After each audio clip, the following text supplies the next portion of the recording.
What's up, everyone? Welcome. We are live right now on Cannabis, and if you're joining us elsewhere, thanks so much for joining us. We have an episode for you today. We have JR Tokin and Q Grows. We're just going to be catching up.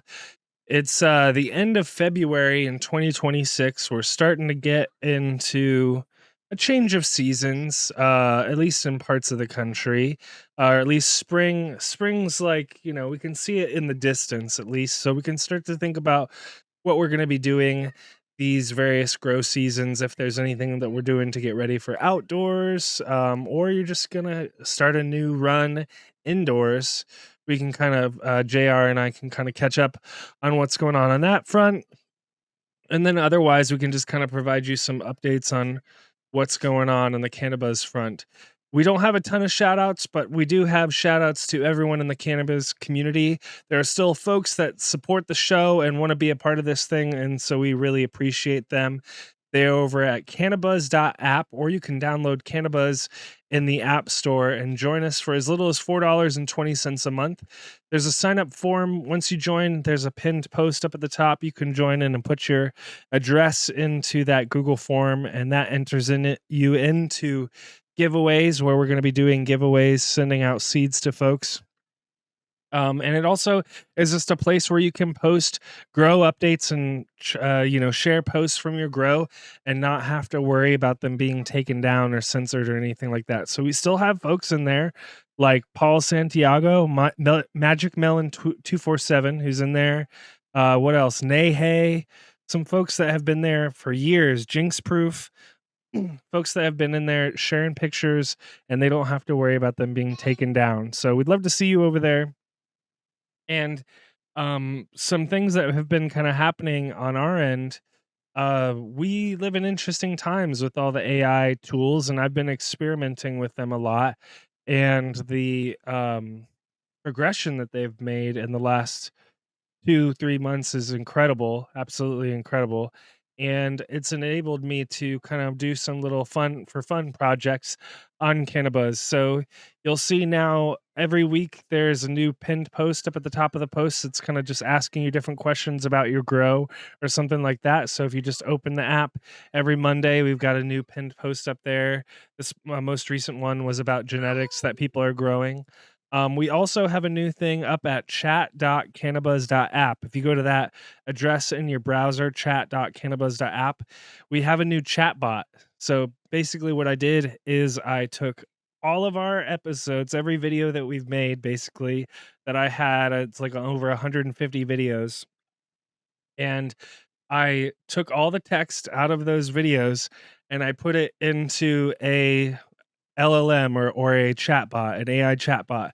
And so basically now at chat.cannabuzz.app, you can ask it questions about any topic, and it will tell you what episode we talked about that in, and it will give you a link to the YouTube link for that exact episode.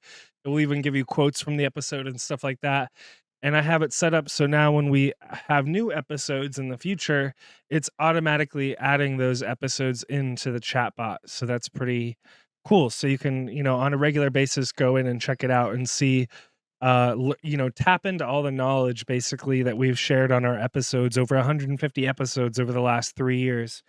Excuse me. And then the last thing I'll mention is a little project that I did was radio.cannabuzz.app. And that is just a for fun thing where basically, I guess if you were just looking, if you wanted to like listen to some grow podcasts and you didn't want to have to pick one to listen to, just go to radio.cannabuzz.app and there's always a Cannabis episode playing 24/7. Just always playing. Okay. Yeah. So it has every single it has every single I need all episode. those addresses. Yeah, it's actually pretty cool. I've turned it on before and just listened to it while I'm doing stuff, and it's kind of cool. Like I was saying, you don't have to like pick a podcast to listen to. It's just playing. So definitely check those things out. And I've got more. I want to do more things in the future. So if we come up with other ideas or whatnot, I'm gonna be experimenting with them now that I can vibe code myself into these different projects. I Yeah, I also just wanted saw to that yeah. I sent you a text that it's getting super to the point to where you could put that text into a model that would have versions of me and you doing random interviews about all the information that we've ever talked about. All we would have to do is say, we want this one to be about nutrient cycling, and it would extract all of the information and context from that and then build an entire episode with fake people, fake setting, fake everything. And the quality of some of the stuff now it's getting really good. It's crazy how good it's getting.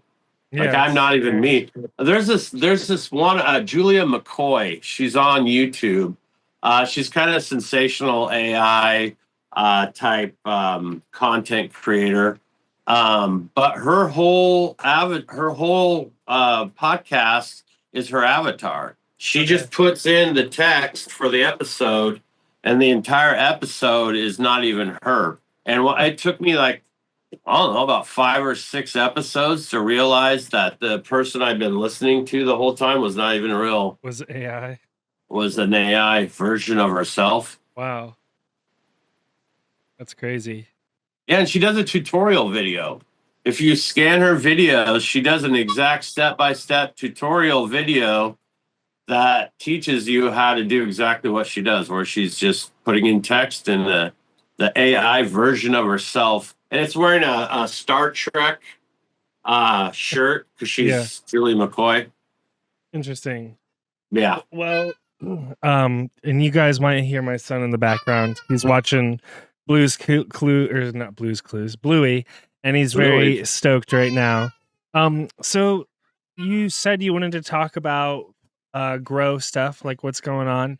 So I'll let you kind of kick things off. It sounds like you might have some things that you wanted to talk about. So kick us off. All right. Well, I should start with the breeding project that we did this summer. People are getting into flower. We're getting stability reports. The blue slushies has had a couple people have instabilities in it. Other than that, it was like engine number 9, one person did. But I have not had anyone on the Cherry Gush side, I don't believe, approach me about that. Or the other one that we did. So, when you're doing these breeding projects with these polyhybrids that have been ran through a lot of unstable, gene populations, it's almost to be expected now. It's like protocol. Whenever you're doing testing, and this is why it was so important for me to get these out to testers, because I didn't want to release them until I had a full report. And I sent out, I think, over 140 packs. And so I'm assuming some of those people just put them in their shoebox, you know what I mean? But I'm still getting good response from people, and they're showing me pictures. And one guy already finished his Cherry Gush, and it looks amazing. It looks beautiful. So there is some cool stuff in there. But the testing part of it is so important because now comes springtime when it's time to do the next season. I can say, hey, these plants were, bred outdoors in the Northwest, and this particular line showed this many reports of instability. This one did none, and all that, so that I can give people kind of an educated, buying decision. Because I think that risk is in a lot of the genetics we get anyways. And like I said, for me, protocol is like, don't put in a giant bushy plant when you're testing it in flower. Put it in like a 3-gallon that's maybe a foot tall. If it's gonna show signs of instability, it should. Especially if you overwater it a little bit or give it a little stress. Outside of light leak will make just about anything herb, but you can stress these with overwatering and stuff like that. To try to get them to coax out to see if they're stable or not. And so, you want to minimize the nodes that you have to follow. And then there's the difference between hanging balls and those late flowering nanners, because sometimes those nanners will sneak out early, and then you'll get pollination, and that's not what you want. Other times you'll get nanners very late, and the reproductive cycle is already so far along that the plant's not going to get pollinated or even have time to develop seeds. So, like I said, that protocol of testing is something I think people should take serious and try to have good kind of operating procedures in doing to minimize your risk, especially if you're kind of going for it. I had one guy who filled his whole tent with my tester stuff and had to cut stuff down, and it made me feel bad. I felt terrible. But when you're testing for a breeder, these are the things that we need as reports, but it's also stuff you got to keep in mind, especially if it's your medicine. If this is your medicine, be very mindful of how you do that and be very on it, like on it. Yeah, that is the risk that you take with new genetics. But that's cool though that people are out there testing your stuff, getting to see what you Yeah. got. Yeah, and so I'm hoping to be able to release a bunch of stuff in spring, and then I'm hunting out a new male this year. Last year I chose that Gushers. Was going to do something I thought would be fun with the flavors I had, but this year I'm going to look for something. I got a Skywalker OG by Pecan Pie from Raw that I'm trying to get a male out of. And then of the stuff I did, I have the Sticky Foot. I have a couple that I didn't release. Like I crossed it with Z Pie, and so I have Z Gush, and then the other one is the Gushing Red, which is the Red Ziggy Guy by Gushers BX. And so those ones, I'm hoping to maybe find a male out of those because those are all regs. And then the Pecan Pie by Skywalker OG is also reg. So I'm hoping to get a male out of those. If not, I might hit somebody up for a male this year. Nice. Let's see what else. What are, I guess, are there like some strains that you're seeing a lot of people growing right now? Because you still do the Friday shows with the QGrows crew, Yeah, right? yeah. And you just kind of hear what people are growing. Are there kind of common themes or Well, anything that's going on? there is a lot of kind of geographic favorites, depending on where in the United States you are. Yeah. However, there's been this giant toad venom controversy that's been going on, and Archive was involved, and West Coast Connoisseur, if I'm not mistaken, the guy we interviewed that guy, and I think that was right when he was releasing the toad venom. Okay. But then I got word that some other folks who got seeds of it found some super incredible pheno. And so what happens when that happens. It's like, war of attrition, So there's a lot of like, oh, you don't have the right one. This is the right one. You don't have this. You don't have the right for that. It should be ours, or just weird stuff. Oh, something weird like that. So because the breeder once claimed the pheno or something? Well, the people who found the super cool pheno, I believe, are actually having issues with the breeder themselves. And so there's confusions in the community of who has what. And so some people are saying other people are selling fake versions of it. But, that happened back in the day. I mean, if you think about Jinx Proof and his 9-pound hammer, how many fucking seeds of that shit did he sell? And how many phenos of 9-pound hammer, were there? Were they Jinx's pheno? Probably not. But I mean, that kind of diversity can be a wide range of things, from something that turns completely purple to something that stays, bright, glowing green. Yeah, so, exactly. It's tough when you do that. And I don't know. It's kind of hard when you're in that cut game and you're doing, when you're doing clones, verifying stuff. And I think that's why we're going to see a push towards, if things go with Schedule 3, we will see breeders pushing towards IPing their strains. They'll get genetic mappings of their strains, and then they will undoubtedly register those as intellectual property. Yeah, intellectual property for sure. I believe they already do that in Canada, actually. Right.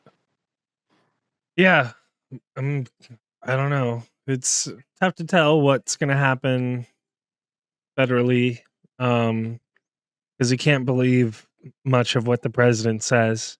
We can't Because believe in much of anything about anything. I mean, yeah, yeah, everything is unbelievable in every way, every absolute way. Life is just as bizarro as it's ever been in my 56 years of living. Um, what about you? What are you doing to kind of prep for this summer or spring summer season? What are you thinking about growing in the backyard this year? I don't know.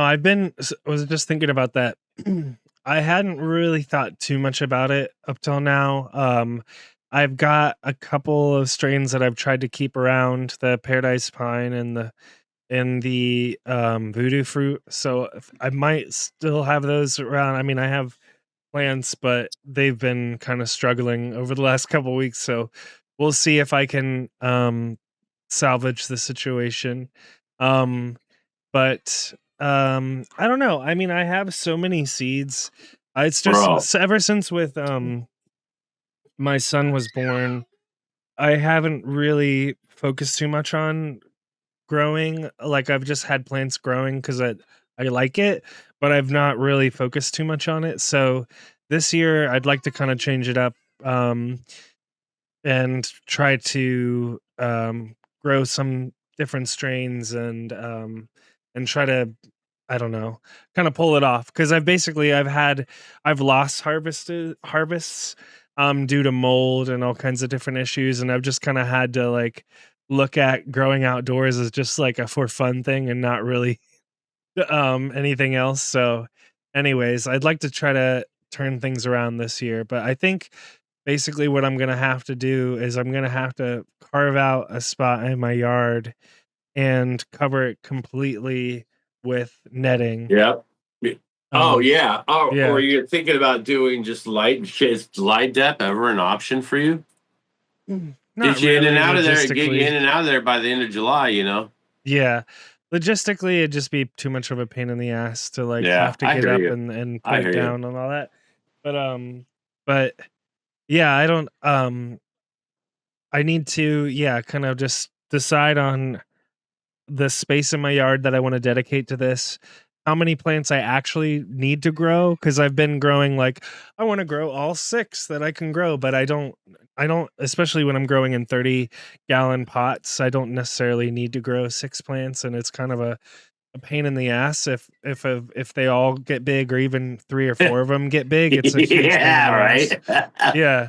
Well, you've So had like some 12 footers and shit in your yeah. backyard. Yeah, so I might I'm just kinda feel like I need to rethink my strategy a little bit. Um, and I need to last year, I think I might have been a little too light on re-amending, so I might need to go a little bit heavier this year and just kind of experiment because I had to, do a lot of supplemental feeding, or at least I had issues with a couple of the plants that really seemed like they needed more nutrients. And so I've gotta kinda figure out what I wanna do there. I've never done a soil test even though, like, everyone is like, "Do a soil test before you Yeah. re-amend." I've just never done it. Yeah. Yeah. And I don't know, maybe I need to finally do it just to figure out what's actually going on in those 30-gallon pots, but, But you would have to do each pot, and that would kind of be yeah, pain in it'd the be kind of ass. expensive. I'm doing Yeah, the Luna all day method now of top dressing once a week instead of every 3 weeks. yeah, And so like when I'm in a clone in a solo cup, I come out of the cloner as soon as they root within 4 days. I'm hitting them with a teaspoon of the top dress, which is just like a 4-6-2. And then when they go into veg, I'm giving them in a 2 gallon, I'm giving them like a tablespoon every week. okay, And that seems to be keeping them super happy, nice. super happy. Yeah, I'd like to grow, some new stuff from seed and then probably do some Farmer Freeman tests. And Yeah, I I was got just thinking about I got to get that going soon. same. I got a couple to burn up. And the other seeds I might hunt a male out of, I saw today in my box of greatness was Paradise Pine that he has by White Thorn Rose. Oh, yeah, because we got those from Tangled Roots about a year ago. Okay. Yeah, Yeah, and I so don't think the I've opened those yet, really. yeah, so there's something in there that might be leaning towards the white thorn rose, which to this day I still have never tasted, smelled, or even looked at other in real life. I have never held a piece of white thorn rose in my hand. You smelled it in jars and stuff like that at like Emerald Cup years and years ago, but yeah, it would just be just passing by or Did whatever. we at the was it like 2020 that we went to their booth or something? They were at the booth, and you were wanting to go say hi. I didn't even know who they were at the time, Yeah. and you wanted to go say hi. And Johnny was there, wasn't he? Yeah. Yeah, I kind of do. I do remember that. I do. So I smelt it. I Yeah, don't because that was remember. the COVID one. Yeah, that was the 2020 when um yeah, I remember that now. So yeah, that was the when we had that Airbnb, the one that had the toilet issues. I Because it couldn't was grind like up. because Yeah, it I was couldn't like grind up the poo. it was connected to the next door Airbnb and it was back flooding and that was pretty gross. But anyways, yes, 2020 is when that was. Time flies. And Johnny's still doing well. I mean, he's still pushing forward. I know him and I think him and Grove bags. oh yeah, I he teamed up with Grove Bags recently, Yeah, he right? did a really cool post for them, just talking about, how they're there for the community and how they're helping them out and all that stuff. So I thought that was pretty cool. It's good to see him lined up. And I saw I saw Odie Diesel on some commercial. It was an Instagram commercial for some equipment. I don't know, it was a joint roller or something, dude. But yeah, they had Odie Diesel on there doing a commercial, which is kind of cool. I love to see that kind of stuff. I think it's good. Yeah, I think Johnny recently was on First Smoke of the Day. Yes, I think yeah, yes. so I definitely suggest people check that out if Yeah, you that want to was an get emotional episode. I was kind of chokey uppy a little bit. nice. I haven't checked it out yet. I saw some clips from it that were pretty powerful. But Johnny's got an amazing story. Yeah, he does. Yeah, so I'm excited to see those guys still out there. I'm still um it's interesting to just watch the market. Stizzy, which is like one of the largest chains here in California at least, they acquired one of the dispensaries in my town and so they're like revamping that doing all the new display cases and all this kind of stuff, and it's interesting to see the different brands that are carried in these vertically integrated stores, or at least a store like Stizzy where they only carry certain brands that are kind of hype and whatnot. So I don't know, it's just we live in interesting times. I noticed that sales numbers for a lot of the states are down. Colorado cannabis sales have dropped by a decent amount over the last few years. I think all the states have seen pretty much have seen a decline. So um, Well, what's happened is a lot of people who used to get it from whoever, who decided to try to get it from the store, realized that the store model sucks and it's super expensive. And so a lot of those people are just going back to the way they used to get it. yep, But however, those assholes have driven down the price so much that it fucking sucks to even produce anything. And so a lot of people aren't producing as much as they used to. And yeah, so I'm hearing market reports of prices actually going back up, which I thought was interesting to hear. Um, and personally, I would rather not. I would rather just not than have to, do it for free because people don't realize the amount of physical, mental, and spiritual effort it takes to do something good and well, and to right, provide people with something that you feel like is because, like, there's metric tons of mids. I mean, we've talked about that a million times, especially between Oregon and California. There's metric tons of mids. And I seen this interesting post this guy did. He did kind of like a calculation of his outdoor grow. And he talked about his inputs and what it took him to get to it. He showed a picture of his shiny, beautiful bud, and it cost him $25 or 25 cents a gram to produce his weed. Uh-huh.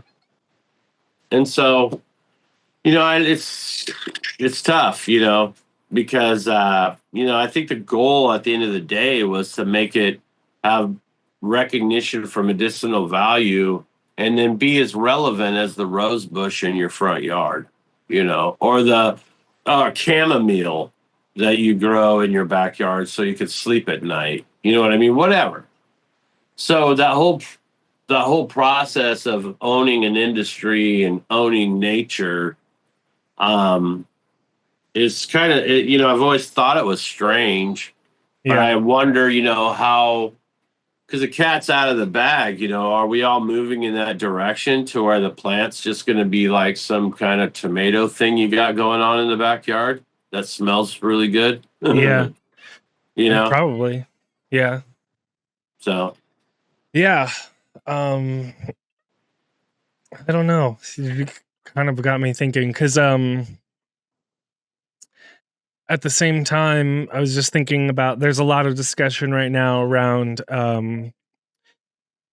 like AI taking people's jobs and stuff like that. AI taking white collar work, and so I was just thinking about like you've got in the future, I guess we'll have cheaper weed, but I don't people won't have as much money to spend necessarily if they're not getting paid as much or if the jobs aren't around. I don't know. Maybe everyone will just be it's growing already their own impacting weed. our community. Yeah. It's already impact. I saw Tad Hussey put a post on Instagram basically calling out the short form AI or the AI learning educational content that's coming out about cannabis and how it's scoring like fucking bazillions of views. And guys like us are putting shit out, and we're lucky to be in the 10,000 range if you're lucky. Yeah. And so I mean, I don't know if it's like, they gear algorithms for preference. So I don't know if these AI content driven stuff are going to get preference over us putting out content, if that's how it's going to be. Or are people going to kind of realize that they're craving something real, you know? Yeah, that's kind of that's a little bit of what I was thinking about where I was thinking about like if life becomes more about um like the experiences that you have and just what you're doing day to day, unless your life might revolve a little less around work for one reason or another. Yeah, do other things become more valuable? That's what I was trying to think about. It's just like weed maybe like the really good weed become more valuable in the future because it gives you that much better of an experience. I don't know, but at the And very least, there might be more people growing it. they really haven't given us a scale, because usually when industries take jobs, they create jobs. Like the internet took brick and mortar away for the most part, but Yeah, yet it created an entire internet industry of commerce. So what AI jobs, or how are you going to utilize AI to make yourself relevant for some sort of purpose that they want to pay you for? You know right. what I mean? So it is really intense times, because, like I said, it's even impacting our industry and the content creators for the plant. And then you look at the stock market, 280 plus $1 billion lost in 48 hours over one AI innovation that hit. All the sale, a lot of those what do they call them? The sales, all them people that do like accounting, Yeah, junior lawyers, all that shit. All people who invest in all those folks are basically, um, not going to be doing what they used to do. And so I think trying to navigate yourself away from, like you said, something that's more of a personal experience type vibe than, because if your job is in front of a screen, there's a good chance that, you might not be doing what you're doing for very long. And, we talk about job identity. I grew up around baby boomers, baby boomers, their 9 to 5 was their identity. Like you were judged whether you were a piece of crap or not on whether you got up every day and you did that nine to You worked at the five. mill or whatever. That's Yeah. right. And what you were defined you. Like if you were a teacher, you looked like a teacher. If you were an insurance salesman, you looked like an insurance salesman and you lived in an insurance salesman's house and drove an insurance salesman's car.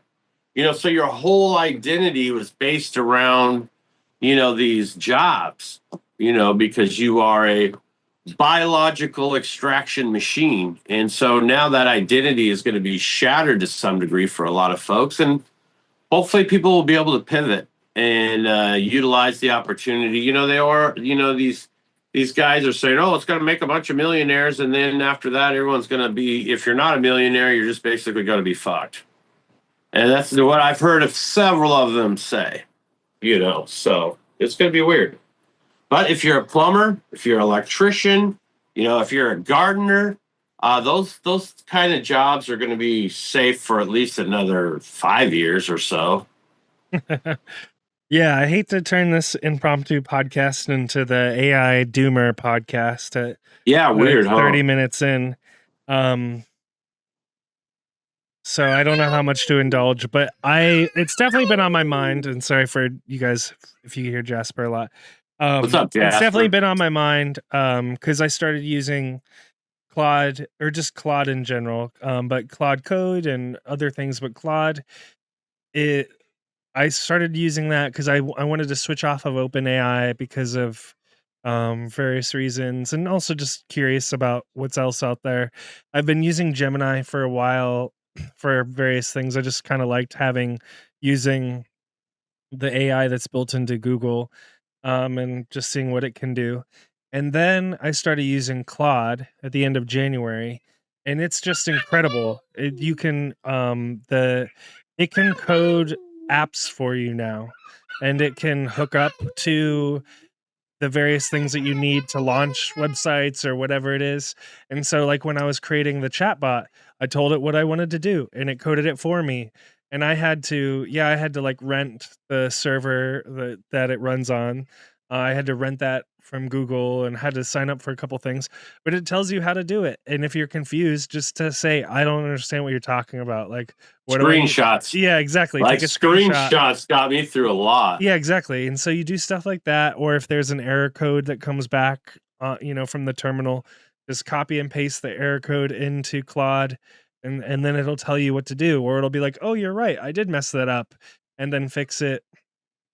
And so within, I dropped out of college as a college freshman, as a computer science major, because I didn't like learning programming, because it started to get it's like too esoteric. I can't memorize different variables and different things like that. It's just not really how my brain works.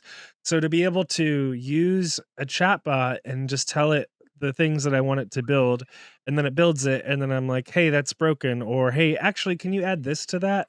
And then it'll go and do it. And so that's where I was able to build, chat.cannabuzz.app, and it built it. And I'd say, hey, actually, the answers aren't that good. Or like, hey, can we add the Cannabis logo up at the top? And then or hey, I want to change the bottom of it.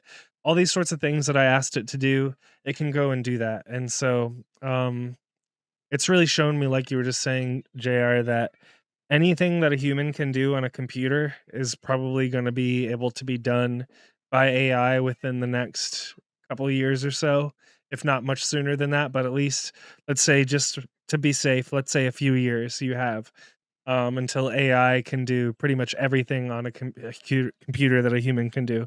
So, in that time that you have, I would personally, and you don't have to listen to me, but I would encourage everyone to experiment with this stuff. And like last night, I was like, I've owned the website samhouston.me. I've owned for like years. I don't know, maybe even 10 years now. And I've never done anything with it because I just didn't feel like creating a website. I just wanted to own the domain. And last night I was like, you know what I should do? I should create a website. I should just have a web page there that has like my basic bio on there. And so I had it create a website for me. I just had the chat app on my phone and I just said, "Hey, create a web page that has this and ask me the questions that you need to ask me so that it can fill out the answers." And then I was like, "Okay, now what do we do? Where should I host it?" And then it'll answer the question. So I highly encourage everyone to go through this process and not be intimidated by these various things like, "Oh, I don't know how to host a website," or "I don't know what an SSH terminal is," or whatever. You don't have to know any of that stuff, because once it comes up from the chatbot, just be like, "I don't know what you're talking about," or whatever it is, and it'll explain it to you. So, anyways, that's my And I soapbox. would I would add that different models are better at other things. Yeah, Like when I used ChatGPT, I noticed that for the longest time it was way better at rendering the images I need. And I had trained it enough that it was really in tune with cannabis and all of the aspects of, herbalism and all that stuff, plants and fungi.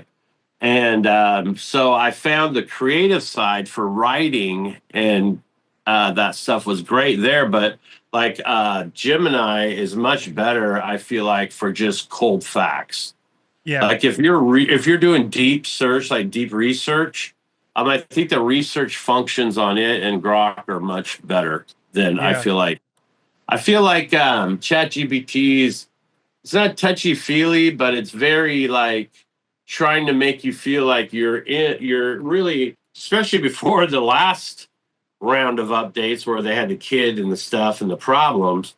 Before they did those updates, it was very like trying to be as human to you as it possibly yeah. It could. wants to be friendly because they're Yeah, trying to build an engage. Since OpenAI is its own company and they're now worth, theoretically a too big to trillion. fail. Yeah, they are so big, like you're just saying, they are so big that they have to figure out a way to keep everyone on their app or else they are fucked, basically.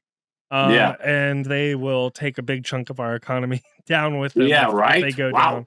So, Yeah.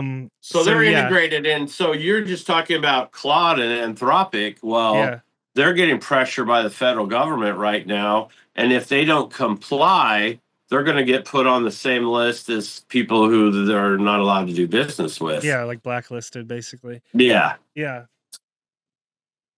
But yeah, crazy topic to get on. But I'm going to be utilizing these tools to present this tokens roots platform that I'm hoping to build and have ready by April, the end of April.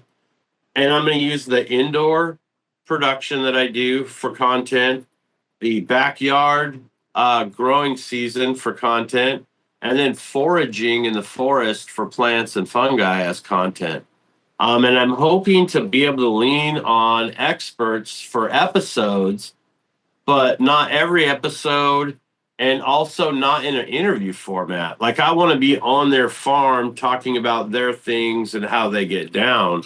I just recently, Saturday, went to farm school at Oregon State University. They do a weekend farm school that you could sign up for, and I did two classes of soil biology and one class of seed breeding.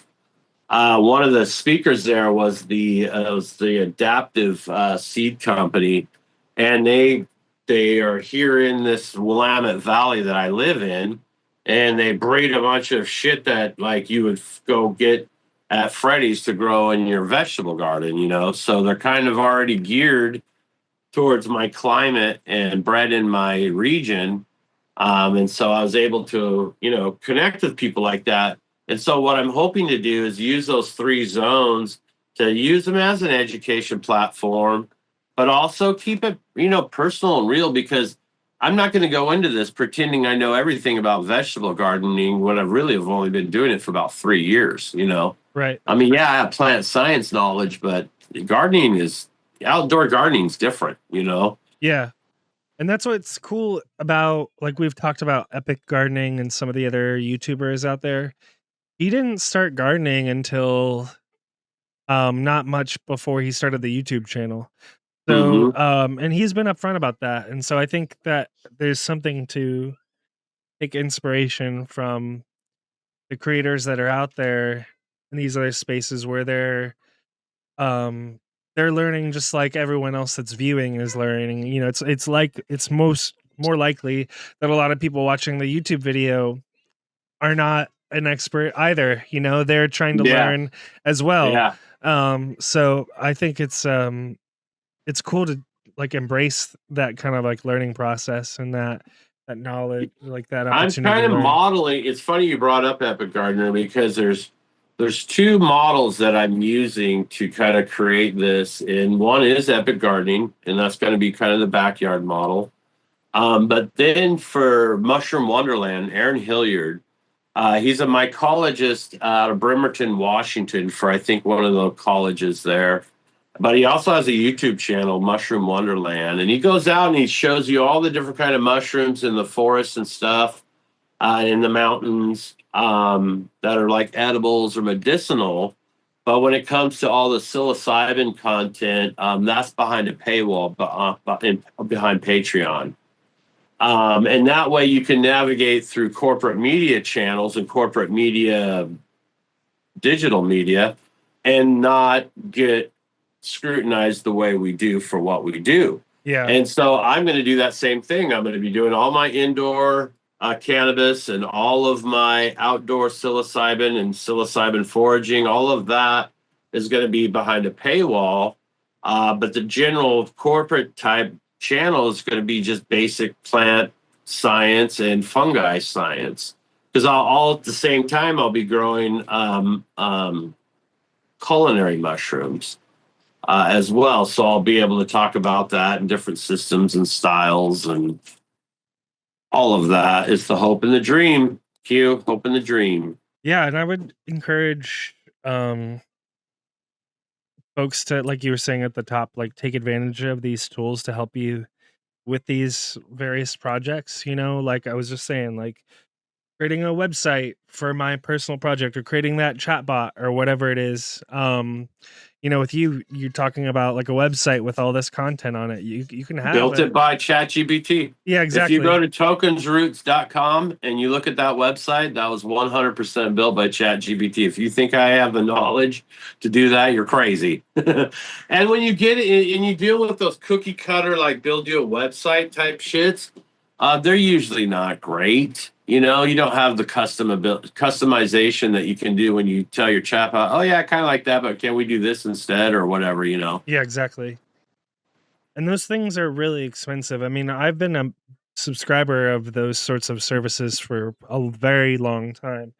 And at this point, you're paying so much money for something that costs them hardly any money at all. Oops, I just noticed that I was muted on the never mind. I'm not muted.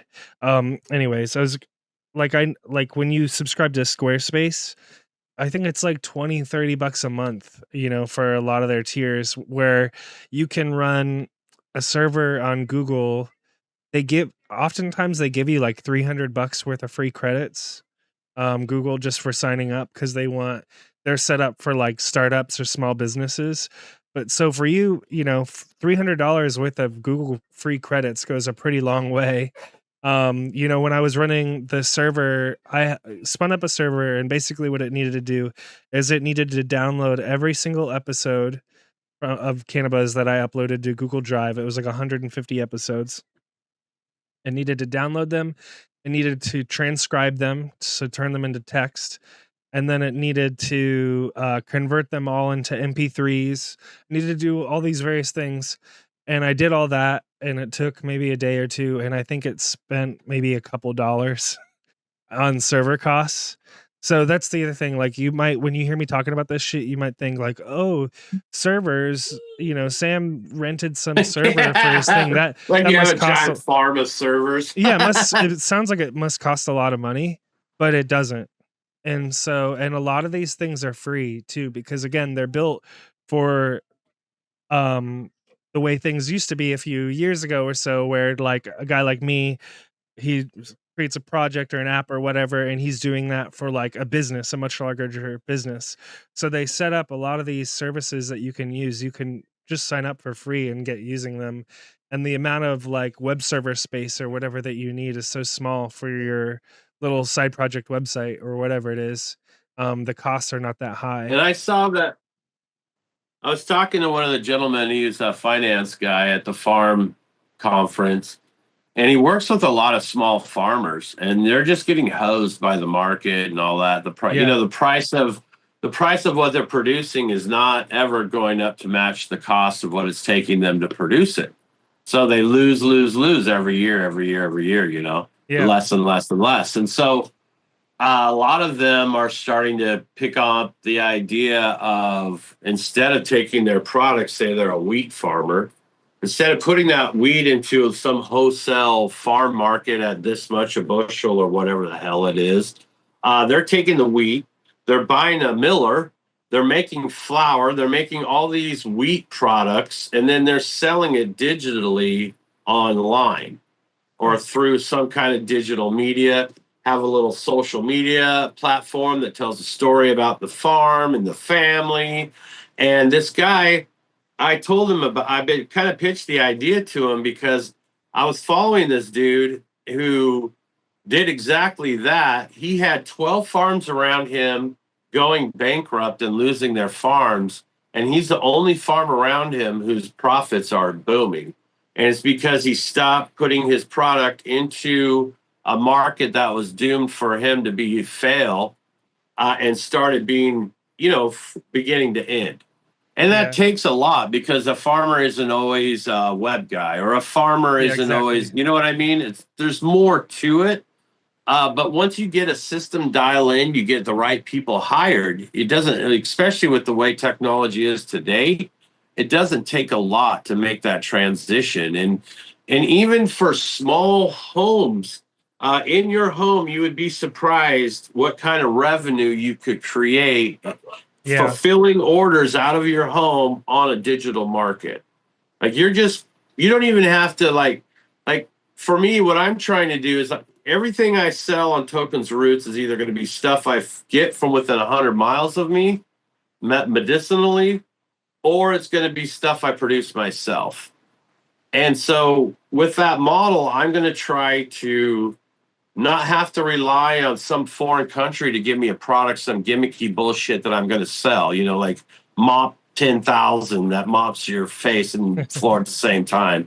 I don't want to do that, so I'm going to try to set it up to where I can do the digital sales through my home, but use products that I forage or create myself Right. within a 100-mile radius of where I live. Yeah. And I think that's an easy model for people to kind of emulate. I think it's doable. I was talking to one of the guys who buys clones from me, and he's in the bee business, and he's looking to kind of do that. He wants to take his honey, and then I turned him on to futurecompounds.com. He's going to make some CBD, CBG honeys, and all kinds of different honeys, honey. Yeah. And all he has to do is get a little digital presence, a little help from some kind of chat bot for some marketing and imaging, and bam, he's doing his thing. Yeah. Yeah, that's I think this is like a sneak peek of the future. I think it's when everyone's doing it, I think it's hard to stand out when there's a billion people making their own, honey or whatever it is. I don't know how that's going to work, but at least until that point, I think we're entering in this opportunity like you're just talking, or this time where people can now use technologies, AI, to lower those technical barriers that were there before, that made it so you had to spend, $300+ a year on Or even websites that that were kind of image. crappy. How much did we pay to have that image made with a guy, sitting in a pose? Oh yeah, Um, yeah. Like a was it design like, image. Yeah. yeah, wasn't it like, $300 to $500 to get Yeah. those images made? Yeah. You know, so a lot of those and it sucks because there's a guy who did that. And I've got friends who are in the art business, and that's kind of what they did. And they're very bothered by the whole AI art thing. And I could see Marketing, it makes a lot of sense. But if I want a piece of art that I'm going to put in my space, my living space, it's probably not going to be an AI generated piece of art. I'm going to want some kind of human art. I don't know. Yeah. Maybe. Yeah, there's the good and the bad of it, like you were just saying.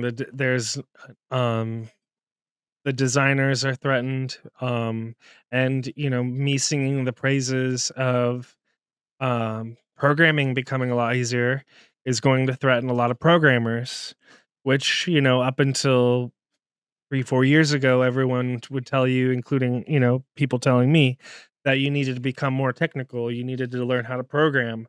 And now we're seeing that in the future, you won't really need to learn how to program. You can, if you want to actually know how this stuff works, just like you could learn how to actually paint, how to be an actual designer, so that to look for all the details. That's what's like an actual programmer.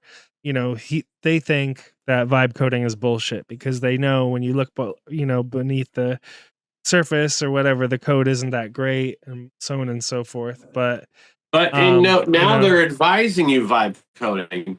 They're saying don't study a bunch of what I'm trying to say. I forgot. Prompts.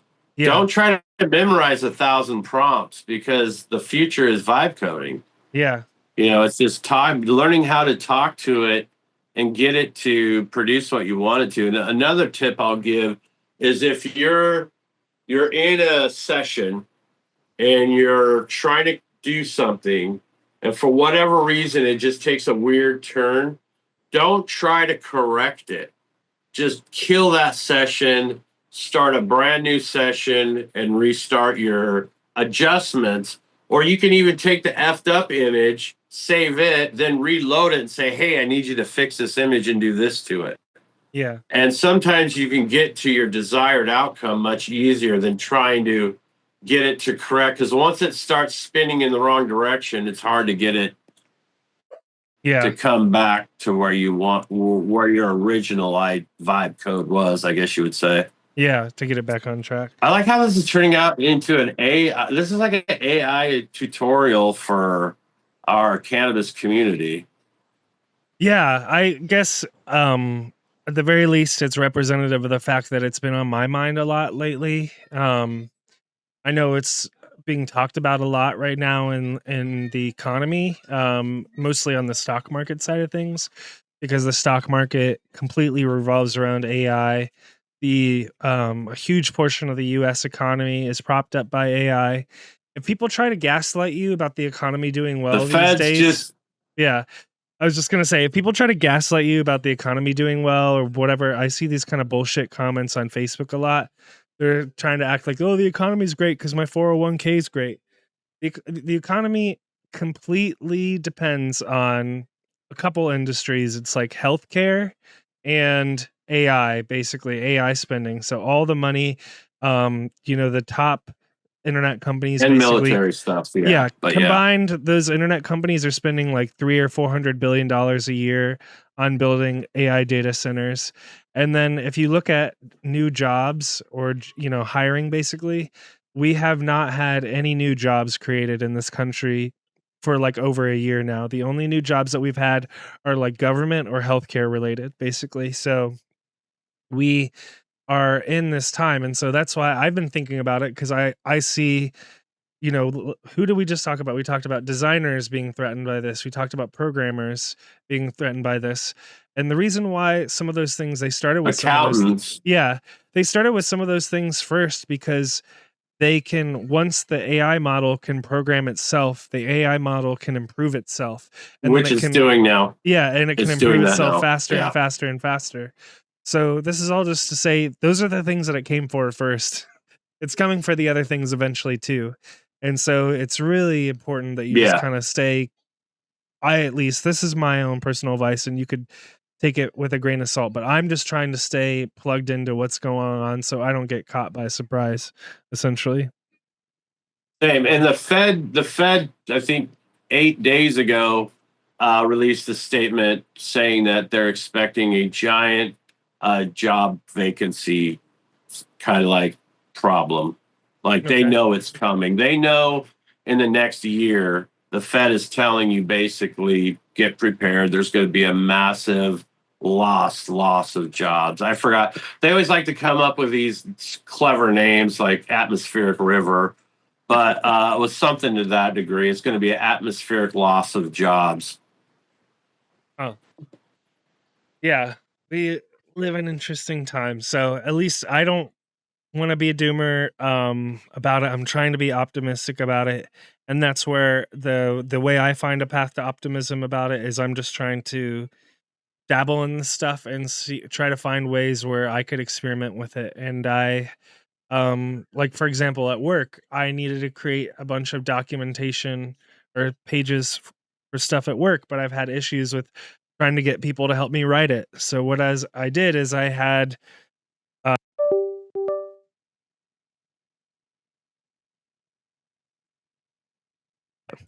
I'm having all kinds of mic issues. Yeah, I'm having oops. I'm having like audio issues. I think I'll have to restart my computer, but we've let this episode go long. All I was just gonna say is I had not ChatGPT. I had Claude help me build a server that basically downloaded my work's website, and then I had it help me generate new pages of content because it now had like the entire website in its knowledge essentially. And I that's just for a little piece of hope for folks, especially in the cannabis community, there will be innovations that make your growing success much better.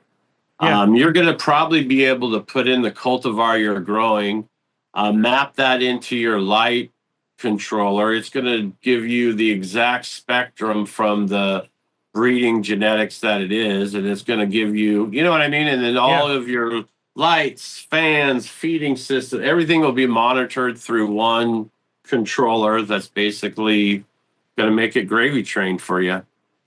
Or at the very least, you can take pictures of your plant or describe what's going on with it, and the chatbot can help you. Yeah. And, to bring it full circle, if you're curious about, hey, I want to learn more about Jadam, or I want to learn more about Bokashi, or I want to learn about soil microorganisms, or whatever it is, go to chat.cannabuzz.app and ask it anything. Be like, hey, what can I learn about Bokashi? And then the chatbot will give you the exact Cannabis episode that you can listen to that talked about that. It's super useful. And if you want to dive into these topics and not just kind of get like a surface level understanding of it, go to chat.cannabuzz.app, type in literally anything, and it'll give you a pretty decent answer. And it pulls from all of the episodes over the last few years. And it even puts a little tag next to the statement that says bro science or real science. I should have it do that. Like give a bro science or real science like rating. Yeah. That'd be hilarious. Let's see. And then token roots, we won't say the full domain. We said it a little bit earlier, but we'll try to see that let that get through. We'll see if YouTube doesn't edit that part. Just put a yeah. And let's see what else do we got going on. Just stay tuned to Cannabis. We're gonna have more episodes. We just need to get back to some people. We need to reschedule one and get back to some other folks, but we have some folks that are interested. I think, at least from my end of things, we might just end up doing a lot of breeder interviews with this show. But that's fine. I had another thing that I had AI do. I said, do research on all the cannabis YouTube channels and tell me what's popular. And it said breeder interviews was one of the more popular things. And people always say that there's not enough breeder interviews. That reminds me, I was on the From the Stash podcast. I don't think that episode is aired yet, but it should be airing I think maybe next week. Cool. Last week was Potent Ponic Steve.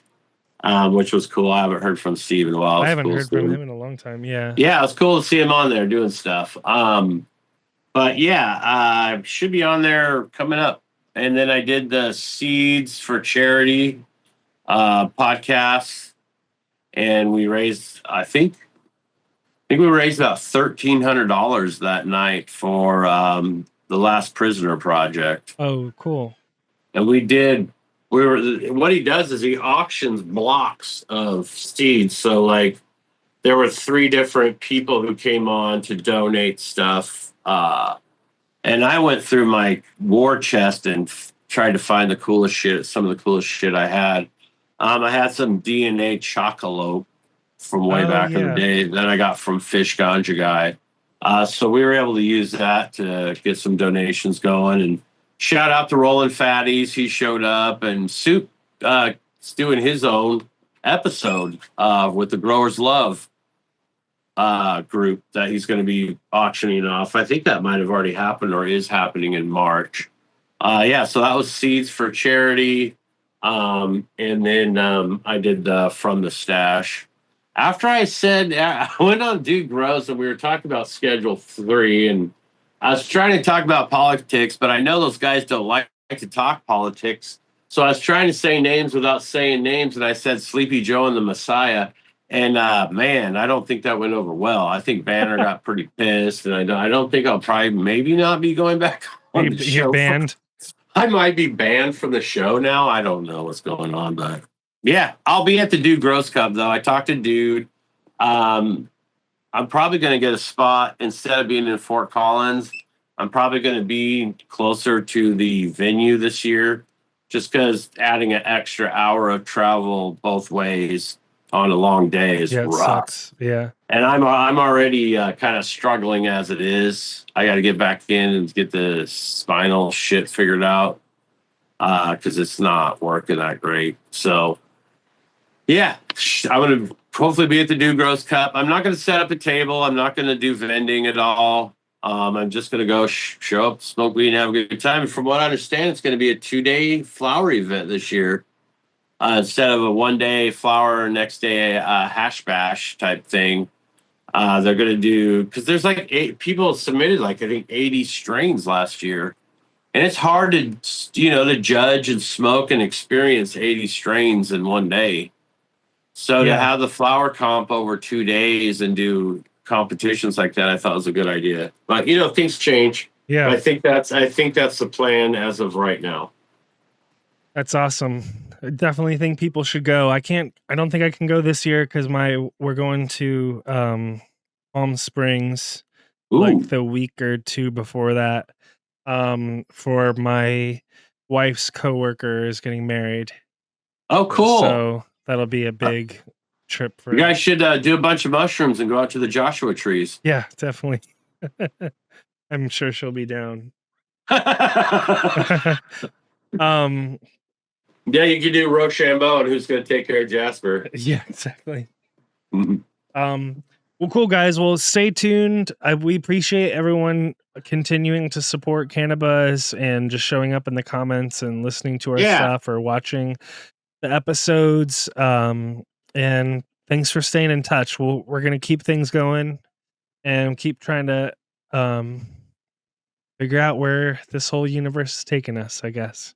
Things are getting weird. Things are definitely getting weird. I mean, we didn't even talk about the aliens, so yeah. Oh, we'll save that one for another episode. We'll see if anything comes from that. Another one of those we'll believe giant distractions. Yeah, exactly. JFK files. Yeah, that's the big one. Is like if you believe that this group of people, especially after the Epstein files, if you believe that this group of people is going to release all the alien files after the JFK files were released, and basically they released everything that pretty much had already been released before there was, you know what I mean? And acted like that was all of it. So anyways, I'll save, I won't get too political, but I'm not holding my breath that they're going to release all the alien files. The only way the alien files are going to get released is if the aliens release them. They just drop them on Grok or whatever. They're just going to roll up and be like, bitches, we're here. Yeah. All right, guys. Well, thanks for supporting us. Thanks for watching. And as always, JR. Growers love. Growers love, everyone. Have a great rest of your day. Peace.